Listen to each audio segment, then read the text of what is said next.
Hey, fellow G and Tears, those of us who like our spirituality with a twist. We are in the midst of doing this series of episodes on relationships, relationship structures. It's a thing we've been wanting to do for a long time. Kind of been a little bit of a slow build up to it. And that it's been something that we've both been giving a lot of thought to. It's been a funny one for me, Daniel, because I've been going through and I've been talking to tons of people about this, which I don't always, I mean, I ask people's opinions about things a lot of times when I'm prepping episodes, but this has been different. Well, you know what they say about opinions, Eric. Well, I mean, but for this, I think you need to like get a rounded view. Sure. You know, lots of different folks. So it's really funny. I've been talking to my 83-year-old mom about these episodes, which has been really fun because my mom's like always had kind of a feisty personality. And she likes to talk about controversial things and things that are challenging. And so we were actually going through like the family history a lot, talking about what the relationships were like, even in our family background, which goes back to some of the things we've been talking about too. The idea that you can trace things back through your family and what people got to. Yeah. And they're very lively conversations. I have a 10-year-old son, and he sometimes is like in the other room going, what the hell could they be talking about? Because it's getting really like going, he only hears one side, but obviously there's two sides of this conversation, and it's like it's going with some juice to it, not in a bad way, but in a good way. And and she's an 83-year-old lady, so it keeps her mind going. So she's always like, happy to have these conversations. I think it almost takes her back in the time machine, thinking about when she was younger and the kind of questions she was wrestling with. And she said some interesting things. I also talked to one Ryan Davenport, who's supposed to be a guest on here at some point soon. He's kind of our consultant anthropologist, and I talked a lot about the anthropology of these things. I've been having interesting conversations. You need an anthropology consultant. Everyone needs one. Well, I mean, for the shit we talk about, we probably really do need one. Yeah. Well, we have two. We also have Mary Kay. Oh, yeah, Mary Kay too. Yeah, we have our multiple anthropologists. But I'm just saying, just in life in general, you should have an anthropology consultant at your behest. To be completely honest, I think it would be a good job. If that, like, if you ever had with Ryan, if you wanted to ever be like, okay, I'm not even going to be your acupuncturist and your herbalist, I'll be your anthropology consultant, and I'll tell you how your culture is influencing you. But then he'd steal our fucking podcast. He would, yeah. Don't let him listen to this, Eric. So no, we got that. We're trying to get that racket. Yeah. But it's kind of interesting. So I talked with him a lot about it. He has more sort of crossing the T's and dotting the I's kind of a thing, because he has to be anthropologically proper, where we can just be more okay, here's some anthropology and here's our thoughts on it. But he has to be more professional, I guess. Sure, yeah. So whatever. And so it's been an interesting one talking with different people. I really wanted to see what different folks think about this and how this has affected their lives, because that's one of the main things about this. I think the reason why this was such an important set of episodes, at least from my point of view, and I think yours too, was like there's probably very few things that are going to affect your life as much as like who you form your dominant relationships with. Sure. They're really going to affect you. And I don't know if people think about that. I don't know if they really think about it through that way. But, if we're kind of trying to advocate a more conscious, deliberate, thoughtful, challenging way of living, this is like something you have to think about, right? Because your partner's going to affect you a lot. And you're probably going to become more and more like your partner as your life goes along, right? No, my partner becomes like me. You're the force that's pulling in. Yeah. Yeah, for mutual gravitational. For better or worse. Right? For better or worse. I won't comment on that. I'll let that roll. Yeah. That's okay. Sometimes you gotta let it roll, Yeah. And you can like have discussions after this thing is aired to see who's influencing who, right? Yeah. That's always the mystery of like relationship, though. Who's affecting who and how, right? Mm-hmm. Yeah. Okay, so we had done a lot of stuff on this, and we had really talked a lot about repression. Yeah. That was one of our main subject matters. And it was interesting because one of the people I was talking to was really asking about this. What am I supposed to do? Am I just supposed to repress things psychologically? And I was like, yeah. So a lot of it has to do with like how you deal with repression. Like, what do you do with the different feelings? Sure. Which picks us up to where we were in our little outline. I wanted to do this a little bit more because obviously if you look at this in Freud, he's talking a lot about like sexuality. And people are gonna have a lot of sexual feelings for people who are, maybe outside of their monogamous partnership. Yeah. Right. And everyone's gonna have to learn how to deal with that. He's a very Darwinian dude. So he thinks in kind of our Darwinian way. So he's gonna emphasize the sexual. But we can also look at the idea that it's very natural for people to have all kinds of feelings for other people that are not just sexual. Sure. And we'll talk about more of this as we go along through these episodes. But I was reminded of, like, we're going to have like people from the Chicago polyamory community on, because I know people from that world. And I was having an interesting conversation where, like, the degree of sometimes how people have to repress stuff is interesting, because it was this poly couple I know, and they had a friend over who wasn't from that world. And the woman in the poly couple looked out the window, and there was some relatively hot guy doing some construction work in the street out the window. And she said, oh, wow, look at Cutie out there doing his work. And, her partner, the other poly person, one of the other poly people I know, who hopefully will be a guest with us, looked out the window and was just like, oh, yeah, good looking dude and whatever. And this friend of theirs just went, oh my God, I can't believe you two can talk that way with one another. If I commented on, even though I found another man who's a stranger incidentally attractive, it would like blow up into this huge argument, So it's just interesting to see the degree to which people have to have to keep those things inside of themselves. It's a very real thing, for a lot of folks that have to do that. Just holding stuff inside. It's the reality of this, right? Push it down. That's the culture. Push it down. Shove it inside. Push it down, way down. Yeah. Close the box. A cheer or something. Put a weight on top of it. Put a chain on it. Drop it in the bottom of the ocean. That's right.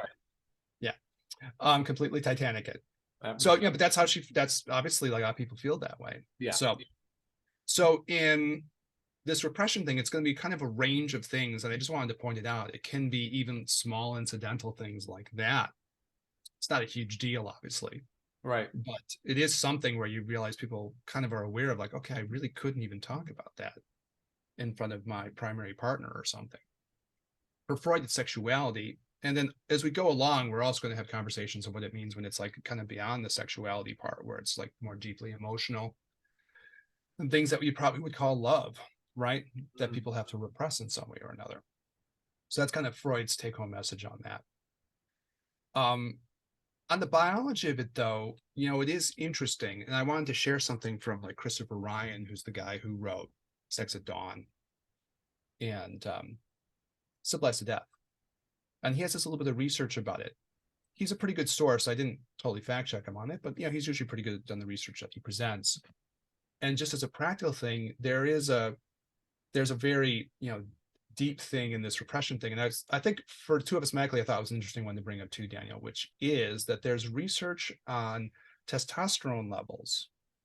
And they haven't done it in, like, I guess from the research that was presented, it wasn't in, female subjects. It was just in male subjects.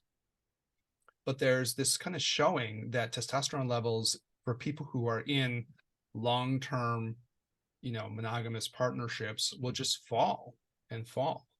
And so they just kind of like sink and sink and sink. And if you take that same person and they get out and they're in a new relationship, well, then those levels just bounce back to where they were.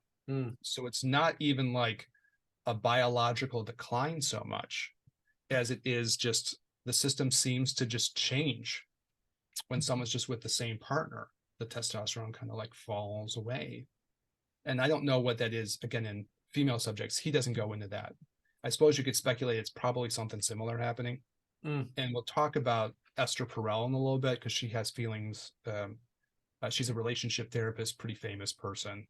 We're going to share a little bit of her stuff later on. But, she talks about specifically from the point of view of, women in long-term relationships and, what do you do about that? How do you keep those relationships dynamic? And, but apparently this is just a biological finding where testosterone just falls. And if someone either, starts having, an affair, quote unquote, or gets in someone's relationship that way, it'll bounce back up. Or if someone divorces and starts finding new partners, it'll bounce back up again. So it seems to be some kind of biological thing around this, just this relationship structure, which is, I guess what we were trying to talk about, what happens in a relationship structure and then kind of what do you do about it. And for me, I couldn't help thinking about, like, in Chicago, if you like go to check what the score of the White Sox are, or the Bears or something, you listen to like sports radio, things that are kind of more focused on a male audience, right? If I'm just in the car or something, you get this whole thing about like low T, like everywhere. They're just talking about low T, low T, low T. It's kind of like a little advertising mantra, little centers around Chicago. You get your testosterone low, we'll boost it for you. We'll boost it for you, you know, and talking about all the negative consequences of this, where, I mean, part of it is just seems to be related back, you know, to what Christopher Ryan is sharing, to like the impacts of just this kind of structure of way of living life. It just has this impact. So I couldn't help but notice that. And in our world, I couldn't help thinking about like Kidney Yang, you know, and the Chinese medical idea of kind of the constitutional fire, and use the word yang of the body, you know, just being affected by this. And how many people seem to show declines of kidney yang, which will change, if you don't know the Chinese medical part, and obviously we have listeners who don't, it'll change things in like what you call like urology, like how the kidneys and the bladder start working. You might find, you know, people have to urinate more. They might have to like urinate more at night. There might be sort of like more fluid metabolism issues where people start putting on kind of water weight, right? So that can be a factor in things like this. And then things having to do with sexuality, like libido that falls, and maybe impacts on, you know, even things like erectile dysfunction, things like that. You know, if the testosterone is going to fall, it's going to have an impact. And so I couldn't help thinking about, when I heard that from Christopher Ryan, I was like, oh, this is interesting, because, you know, from a medical perspective, this is a lot of what's being talked about now in men's health, you know, and again, we can speculate on women's health too, but just the idea of like erectile dysfunction, low T, these are like constant things that are just being presented to male audiences. I'm wondering though, if like there's all you know, it's hard to sort of pull this apart. You know, I know you're making a correlation. You're not necessarily saying causation, but well, he's definitely saying that there's a causation involved. Well, but then I could argue that like the inherently in a long-term relationship is increased responsibility. You know, you have bills with the person. You may have some rent or some mortgage or something like that that's associated with somebody, which means that you're inherently having some job that you have to return to on a regular basis. So it's routinization over a long period of time. And to the, you know, one of the core, I guess, tenets of the show is to try to get people to do things that they have passion doing in their life. And the repetitive nature of existence is such that like passion is sort of drummed out over a longer period of time, just a little bit chipped away over and over and over again. And something new, like being in a new relationship, having a new thing. I mean, that's the whole point. There's a way in which this declines, you know, just in the absence of something new. Sure. Yeah. So it just tied into routinization. I agree with you. Yeah. And I don't think, like, you know, obviously for the way we're talking about this, you know, it wouldn't be like, you know, find a lady across the street and start like hooking up with her, or, you know, divorce and leave your family. No, that's not what we're talking about. It's more like, okay, this is a part of the reality of what happens. Right. And you have to try to figure out, okay, what do I do about this? Yeah. Yeah. So not to be, I mean, it's, you know, part of what we're trying to do is we're trying to be honest, right? Sure. Yeah. This thing in an honest way. Yeah. So it is a routinization thing. I think Ester Perel, that we'll get to, she really talks a lot about what you're talking about. That ends up being routinized. And maybe one of the ways you could see that this could get better is to unroutinize things. Yeah. Right? Yeah. But it is like a problem. I think in the Christopher Ryan's, like, now this is the speculative part for sure, is something like when you have two people, he goes back to kind of like biological roots or something, with the idea that when you have two people together for a long period of time like that, the body starts kind of thinking about that person more like a sibling or something. Like it stops thinking about them as a reproductive partner and starts like transitioning.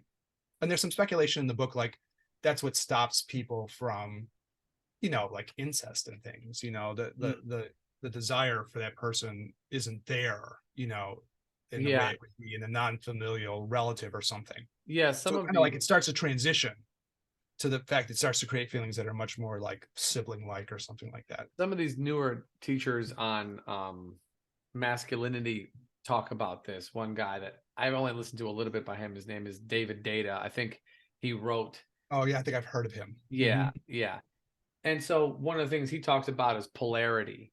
you know, the importance in maintaining polarity between masculine and males and females, or people in a partnership, we'll just call it that, you know, regardless. Yeah, There's always, Ester Perel has a feeling about that too, but yeah, go ahead. Yeah. yeah. And so I definitely understand that. And then if I'm thinking about it even more from like a yogic perspective, um, if people are, you know, because like traditionally we were before we started recording, we were talking about Kama Sutra, and in the practice of Kama Sutra, or sexual tantra, if we will, you know, the people sleep in separate rooms actually, and then they come together usually around the full moon or the new moon, and they totally are engaged in like, you know, sexathon for those few days, and then go back to their respective things. And one of the things, at least, you know, my teacher Andre mentioned to us, he's like, sleeping together is a prolongation of sex. It's an intermingling of your auras.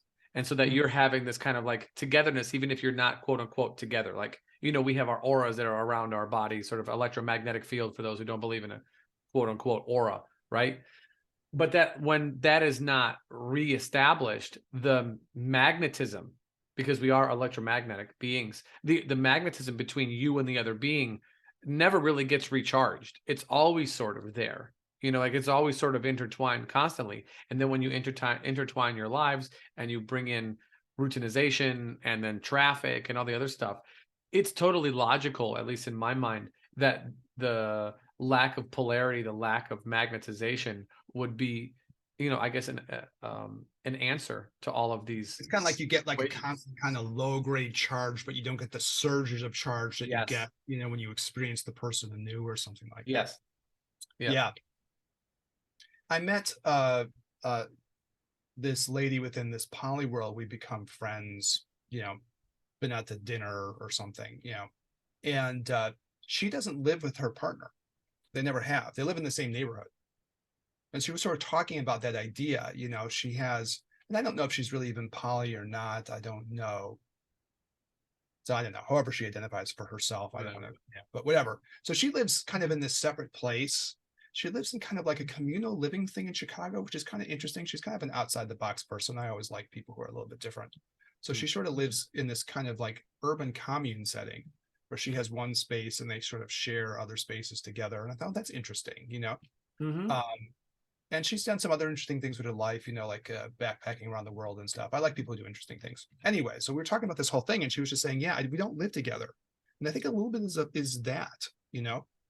And then she was talking about, you know, the excitement of seeing, you know, her partner, you know, because they're not around each other all the time. Yeah. So there is an excitement. And she was kind of describing it to me. There's a buildup with that. And they, in that sense, they kind of solved it in a very like bigger way, even of just like even living separate, which, you know, most people aren't going to do that. But no, it does have that thing to it. You know, you kind of change the routinization and you change that kind of like the energetic dynamics and like the chi sense, the prana sense, you know, between the two people, you know. So that's something worthwhile thinking about. Ester Perel talks about this kind of stuff too.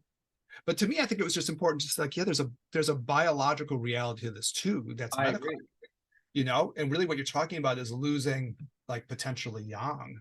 Yeah. And when you look at like all the issues that you hear around like men's health now are all around these issues of like low testosterone and sexuality problems, right? That could be related back to these fallings of these testosterone levels. And it's kind of framed as if it's just like a biological thing, but, you know, in a way, an inevitability of biology or something, right? Offer a medical solution. But this is much more like, I go back from a psych background. This is behaviorism.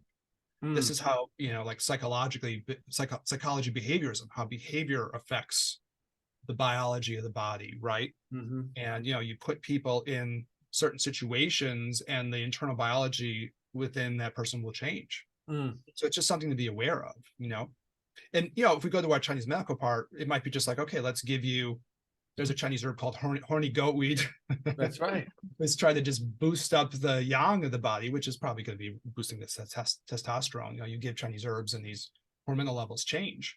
So it's just the awareness of those kinds of things that you might actually have to do this, because as a consequence of this particular behavior or pattern, this is just one of the things that tends to happen. But it's going to have an impact on your whole body, not just, you know, how you're going to feel in your libido or something. It's going to affect your weight. It's going to affect, you know, urology, and it's going to affect all kinds of stuff in the body, because it's just, you know, it has a bigger impact beyond just the sexuality part of it, right? Right. So I think that from a medical point of view, when I heard that, I was like, ooh, that's interesting. You know, like how many people do you think you diagnosed, Daniel, in your thing where you're going, well, people are putting on weight and it's not just the digestive system working, it's this underlying yang of the body is declining, right? And people are putting on water weight. That's the way I felt about weight gain. Did you feel the same way about this? Lots of times, yeah. And people will, It's like they'll water talk weight. about it from like being inundated with stress, right? And so they'll talk about it from a Western perspective, generally like an increase in cortisol, right? And so this stress hormone then causes the body to kind of slow down its fluid metabolism, its caloric metabolism. And in this way, I think even though cortisol is like we call it like a yang hormone, meaning it helps to wake you up in the morning, it does its thing, eventually like it becomes detrimental to the system. And so it has these sort of negative effects on the body that look like a deficiency of one's fire, a deficiency of yang. And if you're trying to cook a over time, it almost makes more yin. That's the weird part about it, right? Right. That's what I was going to say. Over time, if you're trying to cook more yin, if you're trying to cook a pot of stew and you don't have enough fire, it just ends up being cold and sitting there. And in our bodies being cold and sitting there, it looks like we just grow horizontally. You know, we're definitely not growing vertically anymore. You know. Yeah, we hit our vertical max mostly, and there's only one place to go. Only one place to go. Out. Yeah. So, anyways, for me, I wanted to share it because it's like it's a very biological reality thing here, right? Mm-hmm. So if you're thinking about this in your own life, you know, you start thinking, okay, well, it's partially my psychology, and it's partially, you know, how I'm going to handle my emotions and how I'm going to handle my sexuality and what I want to do to make my partnership work. And then it's also this thing of like, it's having a biological impact too, that I think you just have to be aware of. Well, right? But the word that you said that's important is that how am I going to make my partnership work? And that word should probably be underlined because it's work, actually. And I think that's part of the issue is that like people don't actually work. They don't often work on themselves, but then even in the case of not working on yourselves, they don't work on the relationship. You know, it's just sort of like, well, we fell in love and now we're in this thing and here we go. Like that's the, you know, and only you from my experience, and I could be totally wrong, people usually only find times to work on things is when they're bad, which is like the worst time to work on shit because you don't have the actual skills to do it because you haven't been working on it when they were good. Well, it's kind of like you already wait for the structure to be collapsing and then you start doing something about it, right? Right. Yeah, it's like, trying. You could have just driven some nails in and done some stuff earlier, but now the whole side of the house is falling out. That's right. That's how right. are you going to do? Yeah, exactly. You don't know how to hang drywall, and that's what you need to do right now. You know. Yeah. Yeah. Otherwise, that whole wall's coming down. That's right. Yeah. But anyways, I mean, I don't want to like, you know, again, I'm coming to this with a realistic attitude, and like part of it's clinical, you know, and I don't want to like softball the implications of this. It's a real thing with real impacts. So something that we should be aware of, right? The only thing I had like in this little section for me was, you know, about the emotional aspect of this then, right? So if Freud is talking about sexuality a lot, but there's a lot of like sort of emotional repression and people looking out to get kind of emotional contact for people too. So there's an emotional longing aspect of this. And, you know, these things are really taboo culture-wise. And it's like, I did talk about this with our resident anthropologist. our anthropologist on retainer. Yes. Very cheap retainer. Just the whole idea of like, you know, I'd like to have him on just talk about why are things taboo? But obviously there's, you know, taboo about the sexuality aspect because it's a mononormative culture. Right. But, you know, even the emotional part is very difficult. And there's probably emotional needs that people are going to have to be a lot of times repressing too. And when you talk with people honestly about it, obviously that's happening. So we're going to advocate to the idea that you have to go back with a refreshed attitude of like engagement, right? But it's not like this isn't a thing. And I think even in the culture, I don't know how this is for our international listenership, but in America, they have the concept of emotional infidelity too, where people can be emotionally unfaithful by the idea that they have too much of an emotional connection with someone that's threatening to their partner or something like that. Yeah, that's because this culture was founded by puritanicals, and anything against the way is naughty and has to be flogged. You know? It's interesting, like talking with Ryan about it, because he went to the same place. Well, he thought for a second, he was like, well, it's a puritanical culture, you know? And so I don't know, maybe we'll get some email from someone who listens to this thing from Copenhagen or something, and they'll say something different. I don't know. Yes, if you're from Copenhagen, I think we have a good listenership in Germany. So, but wherever, anywhere, it doesn't matter. You can email us at ginandtantra@gmail.com or leave a comment in a YouTube video, whatever. We want to know. I'm actually legit curious to see. But in American culture, this is like potentially a very serious taboo. And that led to a conversation with Ryan about like taboo a little bit, which I'd like to do with him coming on. We talked for a long time about it. And he was like, well, you know, when you have a taboo, it implies something dangerous. You know, like the culture doesn't like it because it's threatening.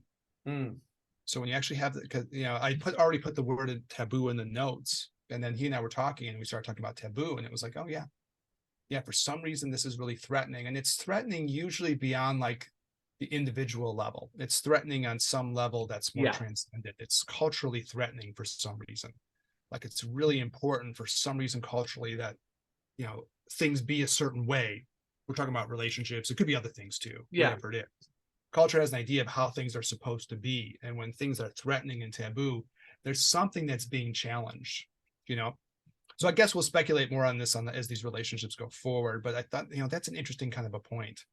And I did ask him, you know, well, what do you think about this idea? Like things in the culture are connected, you know, the way the relationships are tied into the way the work world goes, which tied into the economic world goes, which probably ties into the way the political world goes. It's not like these things are isolated or something. And he said a really interesting thing. He said, you know, when you go in from the anthropological perspective, you kind of go in with the attitude that no matter what part you look at a culture, it's holographic. You're kind of seeing the whole thing, you know, so no matter what part you're targeting, you're probably getting some information about everything by looking at that one part. So anyways, so for some reason, these things are taboo. So I don't know. What do you think about the emotional infidelity whole concept? Emotional infidelity.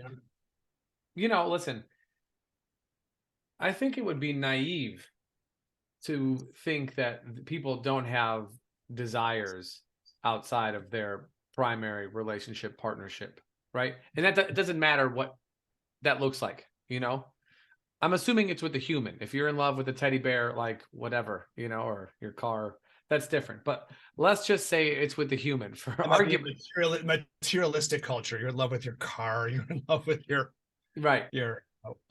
big screen TV or something. Sure, yeah. So let's talk about human relationships. It's like interesting because you bring it up, but like, how many dudes do you know who are like going to buy a car because they want to buy some fucking fancy ass car? And you're like, this supplementing something. They want this fancy ass car, right? I mean, that's real. I mean, and it is a throwaway line that's still real. It's very real, and so like it's very real. We had this. I had a conversation with somebody, and their spouse ended up being unfaithful, and had this relationship.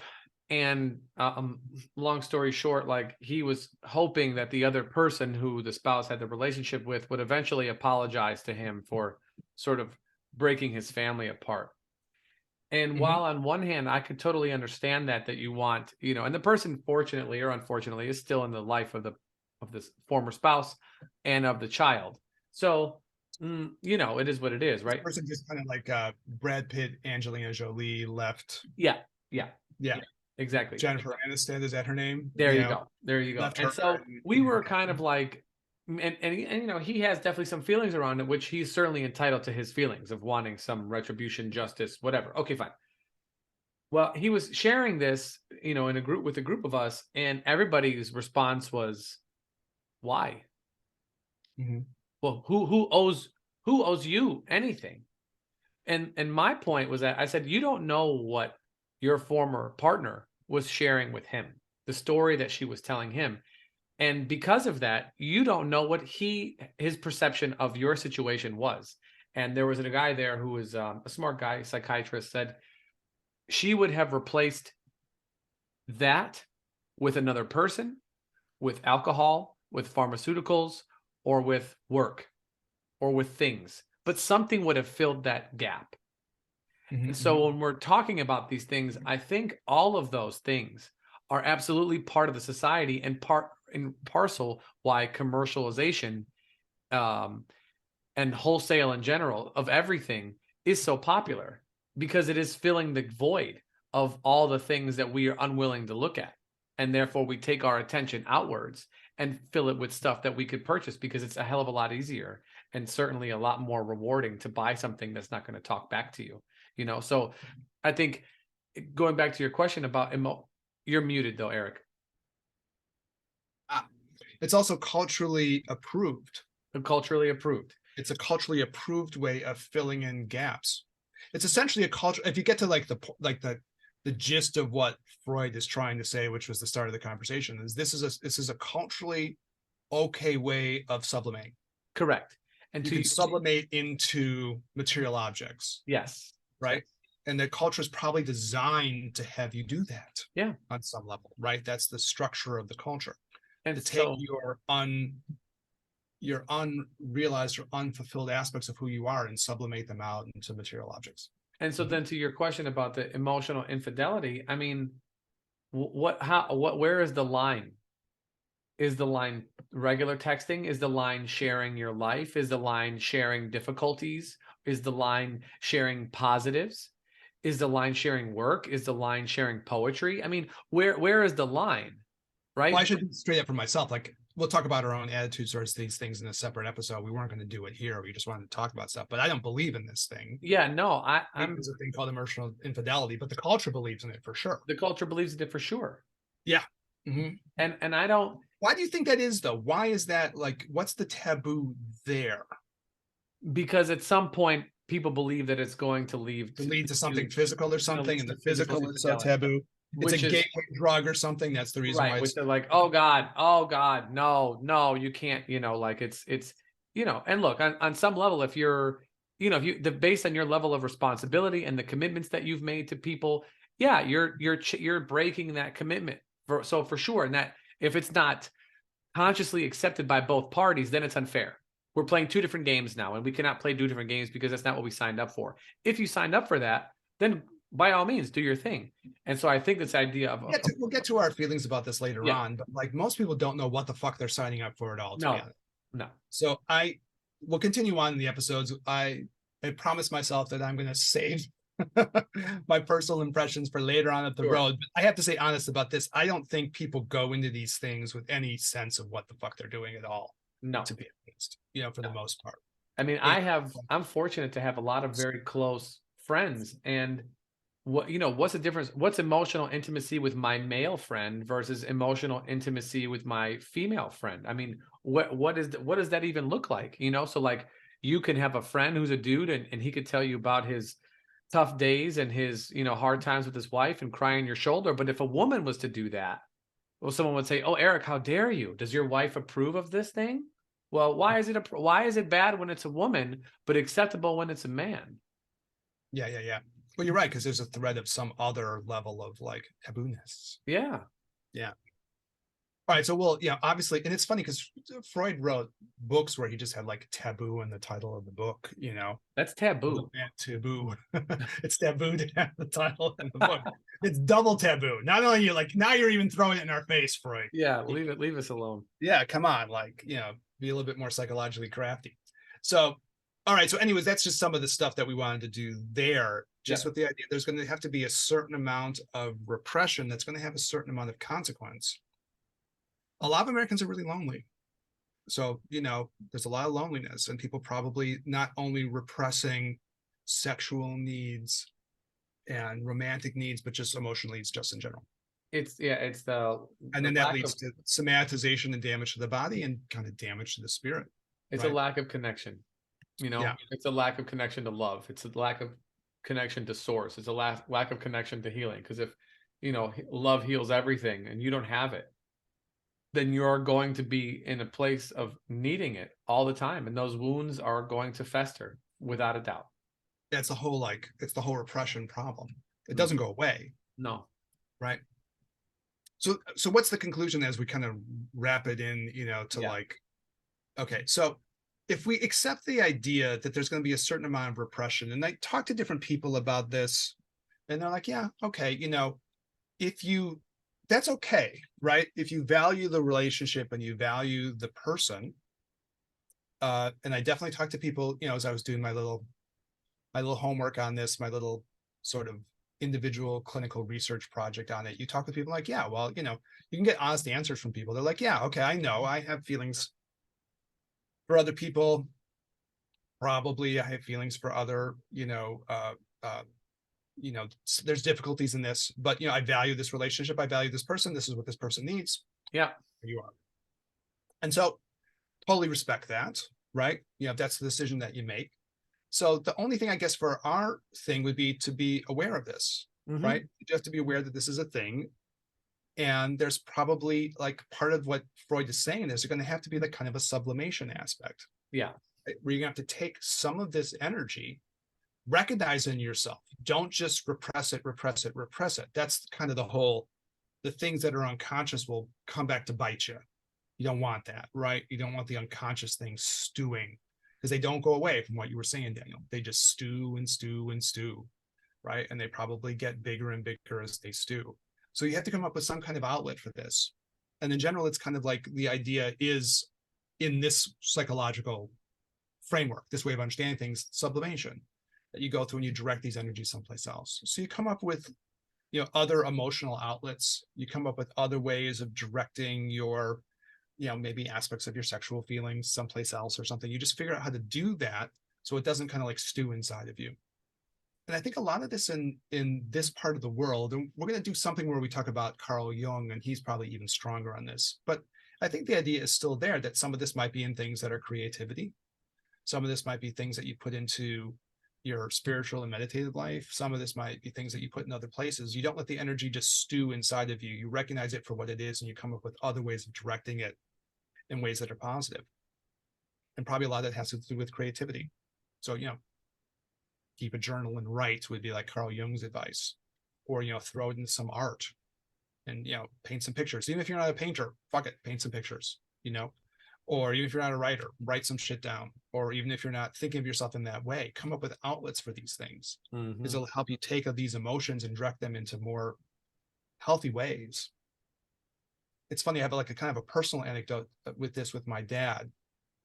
I don't know everything that was going on in my dad when I was a teenager. There was a lot, you know. Obviously, he had kind of a troubled background, tales for another time, and he had a difficult relationship with my mom. So okay, but I saw that he was like having all of this. From even my teenage eyes, I could see, okay, this dude has issues. He needs some outlet. I just remember thinking he needs an outlet. And I can remember, I remember there were old black and white pictures of him, even from back when he was in the army back in the day. You know, he was like down at Fort Bragg or something like that, you know, part of like the reserves or whatever. He went off to do his training, as all the fellows were doing within his age range or something. And yeah, Daniel's doing the march, right? So there were pictures of him down there, and but there were things where he was like, he was holding his thumb out with a paintbrush and stuff, like you could tell he was painting. And there were these old photos. And he looked really happy in the photos. You know, it was him with a paintbrush and a canvas, you know, and a palette. And you know, he just looked happy in a way where I was like, I don't think I've seen my dad. Maybe he's happy like that now. I don't ever see it. So I was like, I went out and I had one of my best friends was really a good artist. You know, we were teenagers, but he was good, you know. And I thought, okay, he'll be my advice person on this. And I went out for Christmas, and I didn't have, you know, you're a teenage kid, you don't have that much money, but I actually dropped a decent sum of money on this. I went out and I bought him, you know, like canvases. I bought him paints. I bought him a palette. I bought him, you know, the kind of things that hold the canvases. I'm even forgetting the name for those things. But anyways, we bought easels. I bought him all of this stuff. And he opened it up on Christmas, and he, you know, my dad being my dad, he looked at it and was like, what the fuck is this? What am I supposed to do with this shit? He had no interest. But as time went on, he just started to do it. And he'd come back on the weekend, he'd be there, and they had these canvases up. And if they were pretty rough at first, you know. I remember when he first started doing stuff that looked halfway decent, he was like, oh, this actually looks like something. And he hung it on the wall. You know? It was like, he liked to paint things from nature. Little inner Taoist in him. So he was painting the water, hitting the rocks, or he loved trees. He'd be painting the trees out in the fields and stuff. He started going out, like taking pictures of trees that he loved, you know. And it became like a big thing in his life. And it went on for like years and years, like for the rest of his life. He just painted away. and it was his outlet for his emotions, whatever those combinations were, whatever that was inside, which I don't even know if I fully saw the full extent of what it was. I'm sure some of it had to do with my mom, some of it had to do with things at work, whatever it was in him, you know, that was all of this, no other emotional outlet for him. He just did this thing. And the next thing you know, he was doing art shows. He was selling his paintings as he got better and better. He got into a community of artists, and he had people to talk about his painting with. And so his sense of community expanded. And so anyways, it was a bizarre kind of inspiration for me. I was like maybe 16 years old or something. I was like, this dude needs an outlet. You know, he just needs an outlet. And it's funny because later on when I read Carl Jung was like, yeah, people need outlets. They need ways of doing this. And my dad passed away in 2007, and we had, you know, some kind of, you had those close conversations, you know, when someone's facing their own mortality. And he did bring this up again. And he said, you know, there were times where he said, you know, for me as his son, I saw things that were true about him or things that he needed that other people didn't see. And he said he was very thankful about that. And he was really talking about probably this part of his life that I recognized, like, okay, this guy's all torn up inside in his own emotions, right? And his own repressions. He needs some outlet for this. And I just saw that, you know? Yeah. And it was interesting then, because I talked to my mom about, not exactly just about this, though we do talk about this part of his life. And she and I have talked about even him finding this artistic part of himself. And this was like the most corporate fucking dude in the world. That's the reason it's been good to share the story. It's hard to have someone more corporate than my dad. But that was in the midst of like the most corporate part of America. And he wasn't thinking of himself as an artist. No. You know, whatever that part of his personality was, that was something that he left far behind. But then he rediscovered. So, you know, it doesn't have to be something that you even think, you might not even know you have that part of you, or you might not even know you still have that part of you if it's something from your past. But as I was talking with my mom, she said this really interesting thing. She said, you know, you need to be able to find these parts of yourself inside because you need to be able to cope with your life. And she said something like that. And I thought, well, that's very astute, mommy, 83-year-old mommy coming through. Mommy. With she came through with it. And I was like, yeah, there's right about that. And she used the word cope. And I was like, yeah, that's sublimation. Yeah, that's how you learn how to cope with these parts of the reality of life, right? You know? So anyways, it's a tale I wanted to share about sublimation. I think in a deep way, I don't know how you feel about this with patients and things, but, you know, people don't always know they have these parts of themselves. No. My dad certainly didn't know it. Again, his immediate reaction was, what the hell is this? Why are you giving me this? And I dropped a lot of money on it. And his response was less than enthusiastic. But in the end, a huge part of his life. And yeah, we have like, he painted like hundreds and hundreds of canvases. It was just became like a thing where he would just be there, just like painting away. Put the easel up on the weekend and might spend a whole Saturday just churning out canvases. And it was his way of, you know, sublimating, essentially. So anyways, you got something more about sublimation? I wanted to share that story. No, I wasn't. I'm inspired though. My brother, who never listens to this, so I could say it because I know he's not going to hear it. Much sounds like your dad in a certain way, you know, like very corporate, very kind of just family focused, but got stuff inside, you know, for sure. And when we were younger, he never had any training, but he was a very good artist. Like he'd sketch people's faces. No training. He could just do it, you know?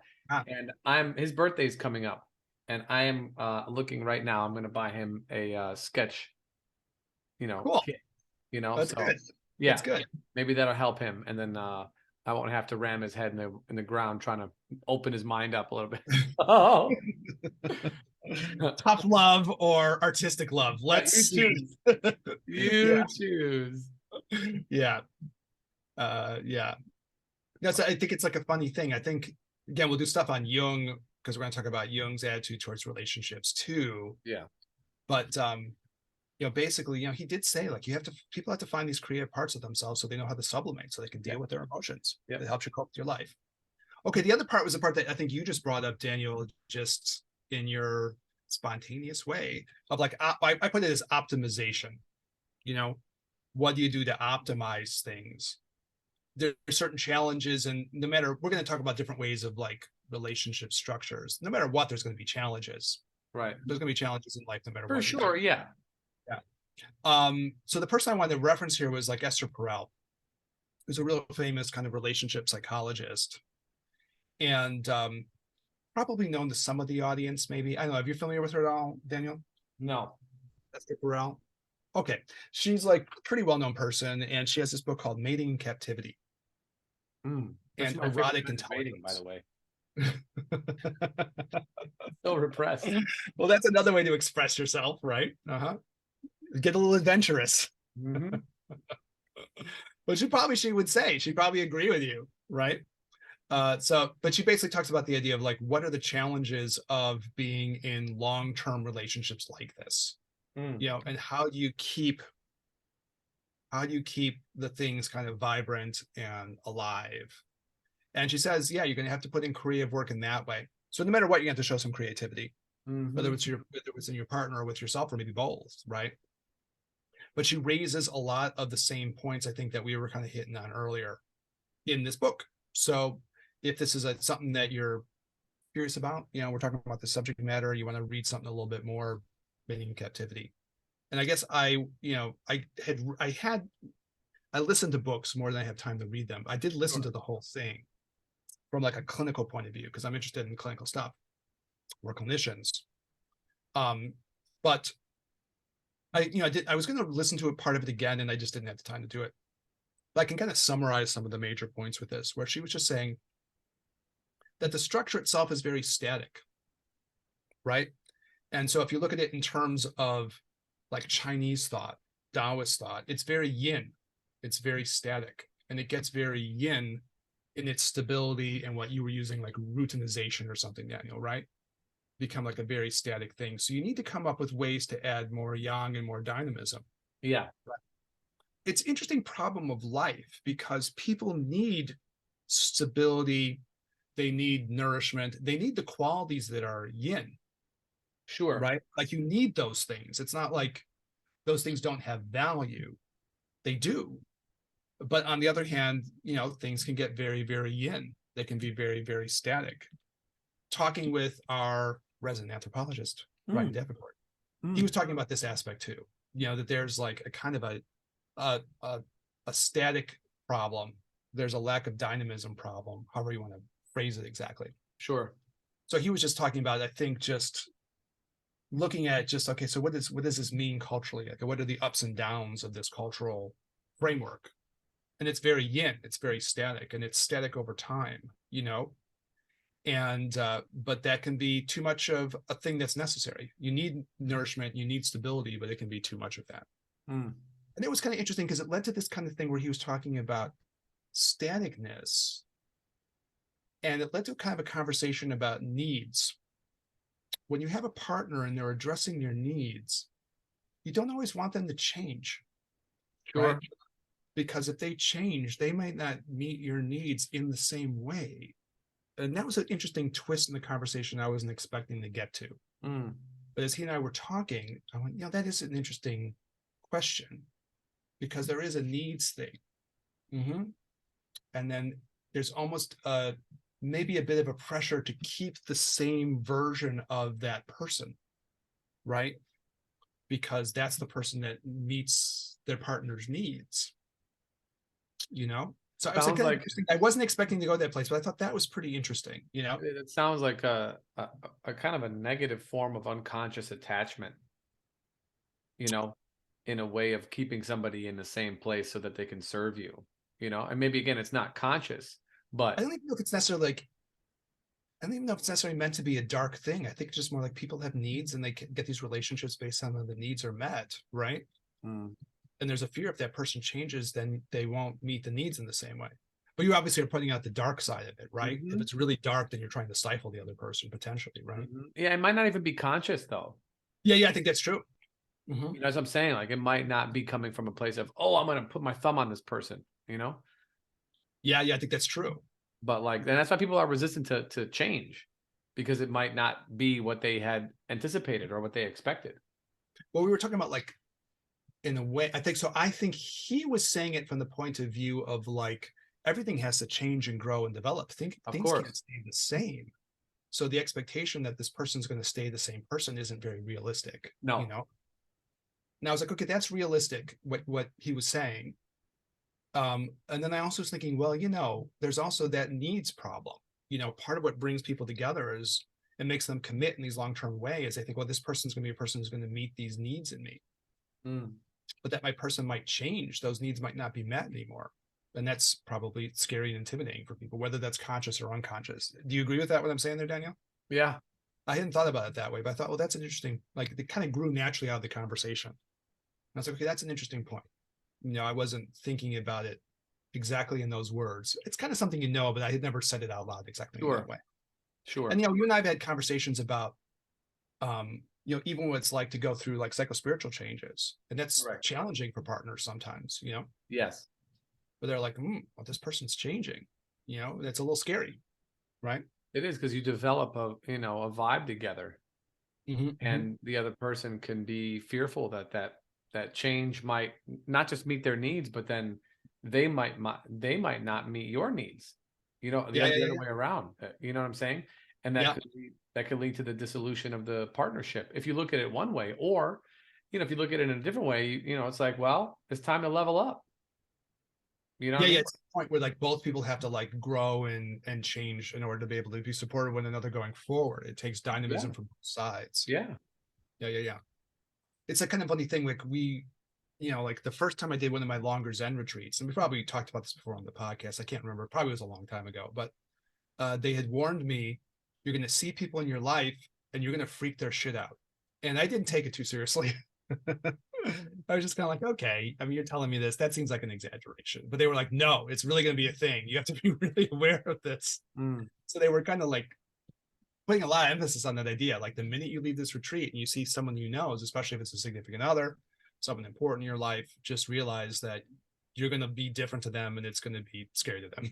And to be honest, I didn't fully believe it, but I held it in my mind. I was like, okay, they're telling me this. They're more experienced than me. But did I really believe it? No, not really. Not really inside of me. And then I went out and I was being met by, my partner of the time. She was there in the car waiting for me as I was leaving the retreat. Supportive person. But I got in the car, opened the door, and I was remembering what they were saying. So I think I just said something like, hi, baby. And I just, like said something. I thought I was being really nice. At least that was my conscious intention. And she like almost developed whiplash, like whipping her head back. And she kind of like almost hit her head on the car door on the driver's side. She's just like, like ricocheted back, like, who the fuck is this guy? And I was like, oh my God, this is real what they're saying. Like just me getting in the car, I look different to them, and it's a strong thing. So like people can adjust, but it's probably more shocking than what you realize when you change. Sure. I saw like old childhood friends too. After all of my I did Zen really seriously for a number of years, like 3 years, very serious. That was like the main focus of my life. And I saw people that I hadn't, like childhood friends, and they were like, well, you're just not the same person anymore. And I was like, yeah, it's just different. So it does create that weird psychospiritual problem too. People have to learn how to grow with each other somehow, All right, so that was part of the Ryan conversation. You got anything more on that one or no? I was meditating before I came on before we started recording, which I didn't mention earlier, but I try not to hold on to things that occur while I'm in there, despite Robert Thurman's contradicting advice, Yeah, sometimes he's like, hold on to those epiphanies, let him go. No one is like, it's not always consistent. And what came to me was, I don't know if I could word it right because it's sort of like loosely in my memory, but something along the lines of like, you will not be the same person when you reach the mountaintop, or the person that you think you are now will not be the same person when you reach the top. I mean, it sort of has to be true, right? Yeah. Otherwise you'd already be there. Then you're not. You're going to change to something else, Some core is going to be who you are, but you're not going to be that same person. It's going to have to change. Yeah. In this case, I think it's going to change anyways. We're all going to change. Yeah. Inevitably. But I think in this case, you're trying to change in some ways that you think is very good. It means you're not going to be the same dude you were before, the same lady you were before. You're going to change, right? Yeah. Same person you were before. Remember who you are. Okay, so there was this whole question also in Esther Perel of like what you were bringing up, Daniel, the counterproductive closeness. She has that same recognition that you were talking about from your tantric Buddhist teacher Andre too, that there's a need for space. He was talking literally like the need for space, like maybe don't sleep in the same bed, Yeah. but like, there's a need for space in lots of other ways, and people get so enmeshed into the concerns of life and the practicalities and the immediate, and then just are all on top of one another all the time, that you don't have that tension that builds. Yeah. So that's very interesting. She made that exact point too, that there's a kind of a counterproductive element of closeness, and she felt that's probably even true for like, I want to know every single thing about you. Maybe you can't know every single thing about another person even, so even in some ways, of course, emotional closeness is an aphrodisiac too, but there's a way in which even the idea that you're going to be constantly in someone else's sort of emotional space or something, you might need space, to keep tension between people. So I think that's an interesting and maybe slightly controversial point in her. I don't know, what do you, obviously you're saying that you had that advice from other people too when you think about that issue. I thought that one was a little bit interesting. I mean, maybe counterintuitive. You feel like the solution to it is to get closer, but she was saying, sometimes when you get closer, you kind of lose the tension and the mystery of the other person. You need to keep some mystery and polarity there. And so what do you think about that? I don't know. Yeah, let's kick it around, and if we can, let's, because we probably got about 7 or 8 more minutes remaining. Okay, so I'll finish the rest of these things real quick too, but yeah, if you want, maybe I'll do all of it real quick, and then you'll give like the summary of all of it. I'll just summarize this through. Well, I was looking for a little bit more like solution, because we're presenting these ideas. Well, these are all solutions. She's saying you have to go through, and you have to like, create more dynamism. You have to create more space to create more polarity. She said something really interesting about, she's writing a lot of times for like more of a female audience. So she talked about the idea of the loss of story. So she made the point that like, especially for women, a lot of the sexuality, romance, and context stuff is there.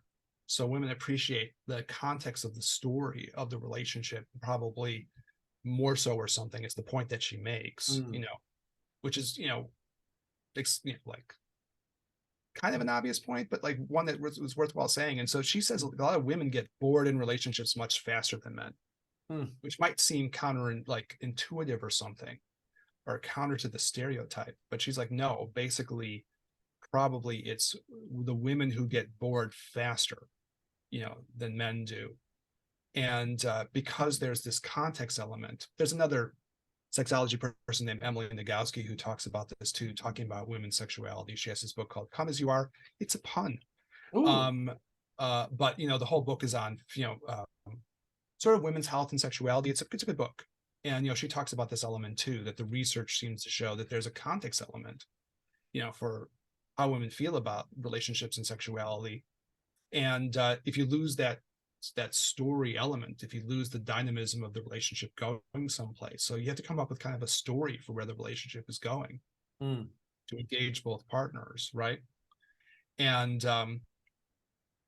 true for everybody, but probably really true for women, which again, it goes against myth. And they make this point in the Christopher Ryan thing I was talking about earlier, where he's talking about the testosterone part.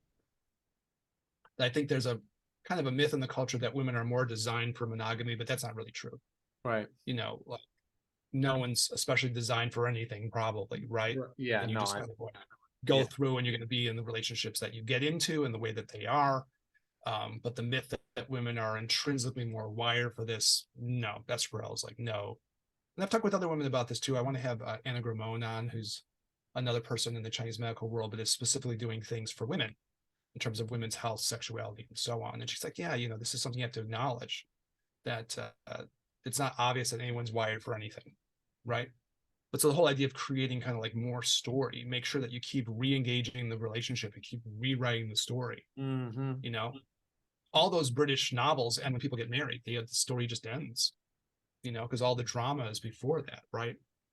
Pride and Prejudice and all those rom-coms and everything, it just ends when the couple gets together. But the story has to keep writing itself, which means you have to keep coming up for the idea of like, what is this thing between us? And let's keep telling a tale of like what it is. That's one of her points there too, right? Keep reinventing what you think the story is, and then people will be more engaged moving forward. And it's kind of being creative again, to create a story for who you are. Sure. Yeah. What do you think? I mean, I So think it's really like probably 3 levels of solution. You need creativity. Well, you were saying you need to work, so you need to work, but it's also working in very particular ways is her advice. right. Create dynamism, make sure that the things don't get too yin, even though you need a certain amount of nourishment and stability. There's danger of too much yin, so make sure you still get dynamism in there. If there's too much of this counterproductive closeness, you probably have to stop that. And you have to keep reinventing what you think the relationship is to keep the thing dynamic and moving, right? There has to be a story, right?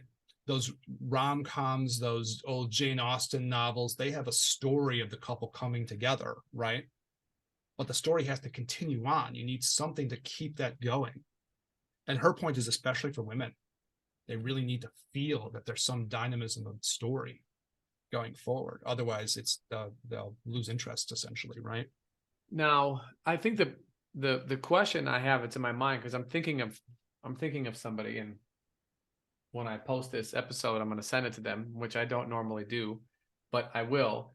And I think that the question that is worth talking about for the next 5 minutes or so is how would you imagine that we can approach, or someone can approach their partner with these things, with this idea, and try and get buy-in without making the other person feel bad, or try and come at it from a place of like, moving forward as opposed to rebuilding a bridge. We talked earlier about how like people will do work on their relationship when it's like at the bottom, but this kind of stuff is not bottom work, actually.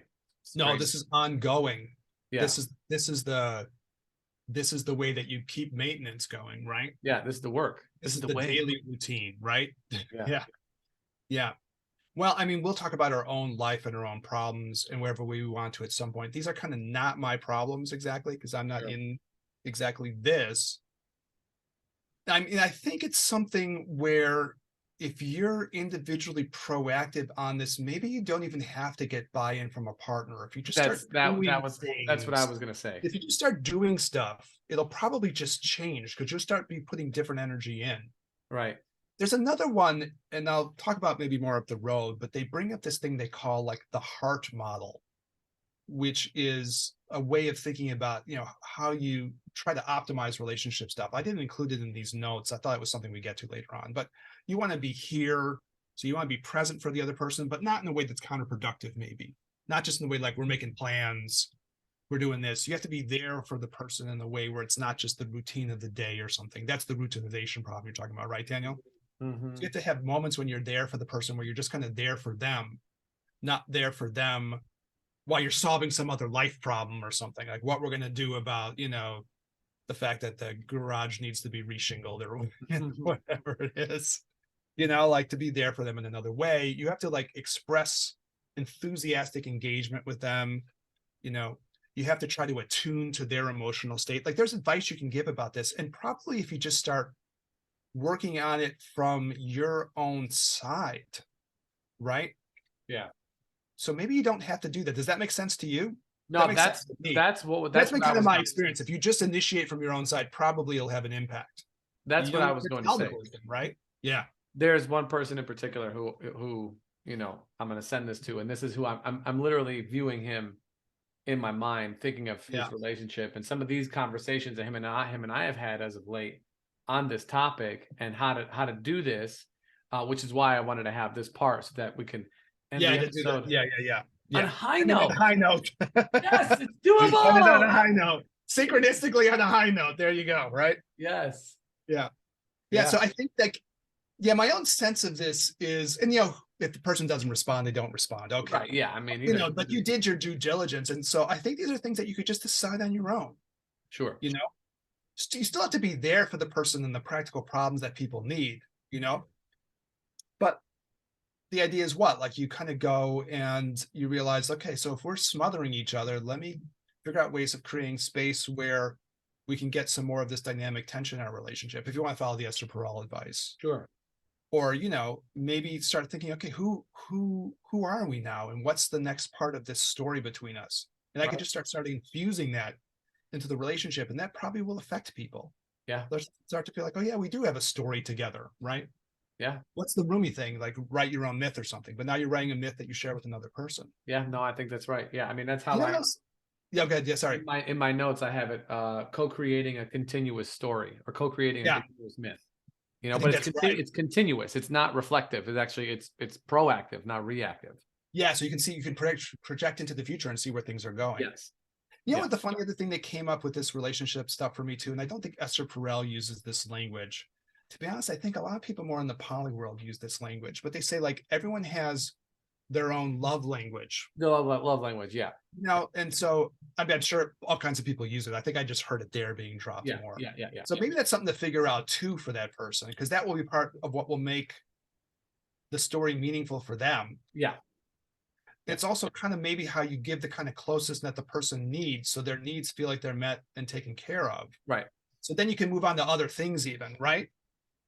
Like if you have someone who has a real practical love language, they might be most affected by the fact that you like, clean up the house or something, and that might be the thing that really means a lot to them, and then they'll be happy with you. And then it's space, for them to go forward because they're not feeling like the thing that they needed to be met wasn't met or something. Correct. You know what I mean? Yeah. Or maybe someone else needs to have like, a little gift or something. Sure. Or maybe you just drop them a text every morning saying you love them in some interesting way. Or, if you start incorporating these tiny things in your life, maybe people will respond, maybe they won't, but you can do that from your own side. You don't even have to wait for the other person. And then you see, how they respond, right? You know what, Eric, I think next week or whenever we start this, whatever we end up doing the next episode, I'll go over I had like a 90-minute lecture about how to practice Kama Sutra from Andre when I met with him in February. That goes over all of the stuff. So we maybe could start with this because it's fun.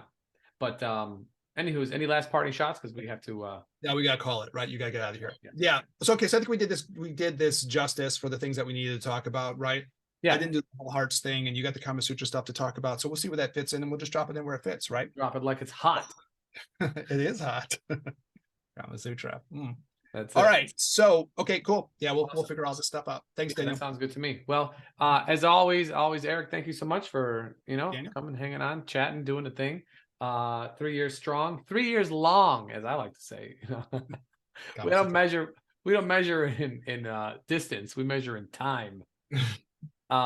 Anyways, and I want to say thank you to our audience for listening and for sharing. Hint, hint, hint. If you like the work that we're doing, please feel free to like, comment, subscribe, leave a review on Apple Reviews or on the YouTube. Share it to people who you think might like it. Share it with people who you think might hate it, because that ultimately is even more fun for us, turning naysayers into activists, right? Yes. Feel free to leave us Feel free to leave us an email at ginandtantra@gmail.com, or like I said, a comment on the YouTube or on Instagram at ginandtantra. And for Eric, this is Daniel. We'll catch you guys on the next one. Peace.